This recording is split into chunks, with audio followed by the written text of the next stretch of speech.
Hi mga kapato, mangunga tayo ngayon ng mga itlog ng pato. Mag-harvest ako ngayon itlog. Pakita mo yung ating, nga pala yung ating regalo sa aming dalawang kambing. Tara, dito na. Maming, excuse me. Ano mo rin siya?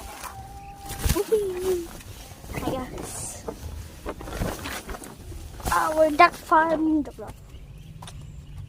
Di talaga totoong duck farm ko. So ba, pakita mo yung ano natin. Wala palang nakakulong. Nakalabos lahat eh. Ito, mga marami dito. Wala din palang laman to. Pakita mo yan, ayan. Tukis! Yun. Yun, Duckling farm. Ito na yung aming mga pato, ayan. Tapos, yun pa yung iba. I'm not the cameraman anyways. If you... So, ayan na, I'm ayan. not the cameraman. Sige. Pakita ko Ngayon, kukunin natin yung itlog kasi merong mga nangingitlog. Mag-harvest ako ng itlog. Pakita mo dito. Ayan yung itlog. Ano ba ito? Papansin yung tali. So, i-harvest na natin yan kasi hindi ko muna sila ipapasisiw ngayon. Hindi ko muna papalimliman ba? Kasi nga marami na akong pato. Kaya i-harvest ko muna yung itlog ngayon. So, tara! Tayo mag-harvest. Gianin mo ako.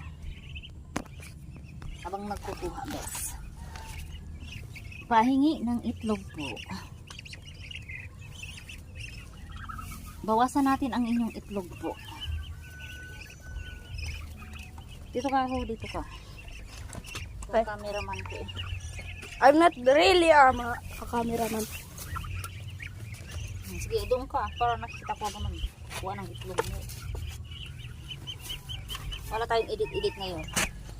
Basta nangunga tayo ng itlog. Chaps.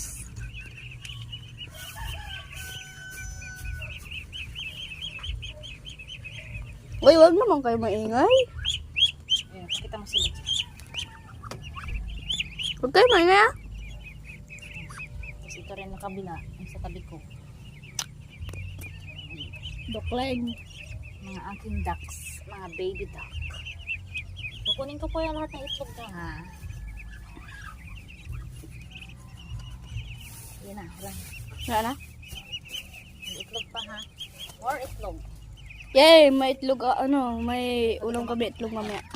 So ito lahat yung aking na-harvest. Bibilangin natin.